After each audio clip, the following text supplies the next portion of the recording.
Pyrrhic peace, a united administration under the Palestinian Authority must be in place.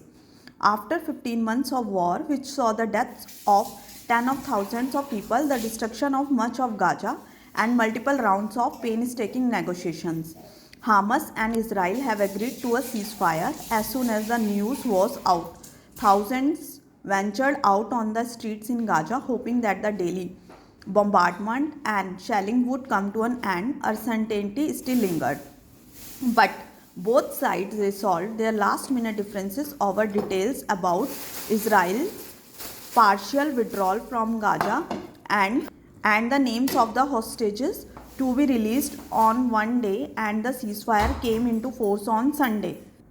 This is not a permanent end to the war, but given the violence that Israel and Gaza have witnessed since October 7, 2023, even a pause in the war is a great relief, especially for Gaza's 2.3 million Palestinians. The agreement is expected to be implemented in 3 phases. In the first phase, Hamas will release 33 hostages, while Israel will release about 1,000 Palestinian security prisoners.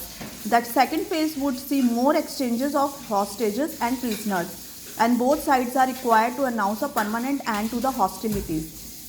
The third phase will involve discussions on the day after, including who should be in charge of Gaza.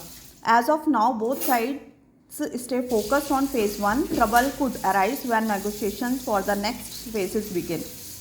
When Israel launched the war, it set two objectives for itself: the destruction of Hamas and the release of hostages.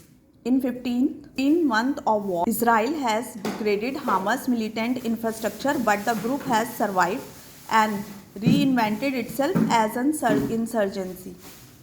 According to Antony Blinken, the outgoing US Secretary of State, Hamas recruited as many fighters as it had lost during the war. Israel's inability to destroy Hamas or secure the release of the hostages through the offensive raises serious questions about the IDF's military tactics in Gaza.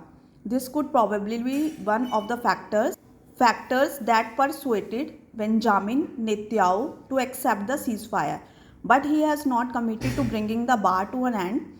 Hamas, on the other side, demands a complete withdrawal of Israel from Gaza despite the possible roadblocks. The fact that a ceasefire came into force is welcome news. It provides a desperately needed relief for Gaza and a platform to build further talks. Israel, Palestinians, as well as international mediators should now work towards bridging the gaps in the post-war scenario. Israel will not accept a situation that would leave Hamas as a ruling force in Gaza.